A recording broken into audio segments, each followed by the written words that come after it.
నమస్తే అండి. Welcome to Prasanna home recipes. Prawn gravy curry ఎలా చేసుకోవాలో ఈ వీడియోలో చూపిస్తున్నాను. కేజీ రొయ్యలను తీసుకొని పైన ఉండే షెల్ మొత్తం తీసేసి బ్లాక్గా ఉండే నర్వ్ని కూడా తీసేసుకొని కొంచెం సాల్ట్, ఒక స్పూన్ సాల్ట్ వేసుకొని బాగా కడుక్కోవాలి.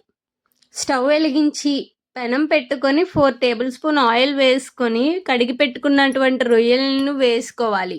ఒకసారి కలుపుకొని 1 టేబుల్ స్పూన్ సాల్ట్ వేసుకొని మళ్ళీ ఒకసారి కలుపుకోవాలి. సాల్ట్ వేసుకొని కలుపుకున్న తరువాత ఒక 2 మినిట్స్ ఆగి కారం వేసుకోవాలి. కారం వేసినాక మీడియం ఫ్లేమ్లో పెట్టుకొని రొయ్యలను కలుపుతూ ఉండాలి. రొయ్యల నుండి బయటకు వచ్చిన వాటర్ అంతా రొయ్యలకి విగిరిపోయే వరకు మూత పెట్టి ఉడికించుకోవాలి. ఒక 3 ఉల్లిపాయలను తీసుకొని పొడవుగా ముక్కలను కోసుకోవాలి. మరీ చిన్న చిన్న ముక్కలు అక్కర్లేదు, మిక్సీ చేయడానికి వీలుగా ఉండేలా కట్ చేసుకోవాలి.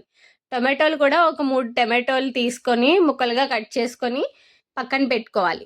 మిక్సీ పట్టుకోవటం కోసం కట్ చేసుకున్నటువంటి ఉల్లిపాయలు, టొమాటో, ఎండుమిరపకాయలు, అల్లం, నెక్స్ట్ జీలకర్ర, ఇంకా వెల్లుల్లిపాయలు వేసుకొని మిక్సీ పట్టుకోవాలి.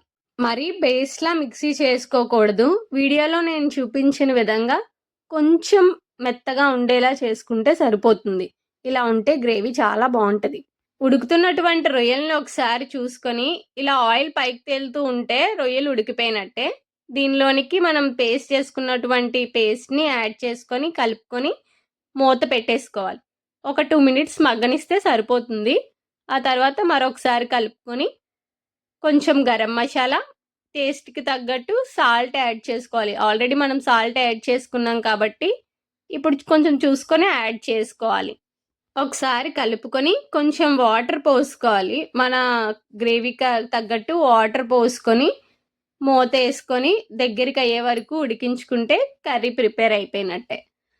ఫైనల్గా కొత్తిమీర కట్ చేసుకొని వేసుకుంటే మన ప్రాన్ గ్రేవీ కర్రీ ఈజీగా ఇలా చేసేసుకోవచ్చు.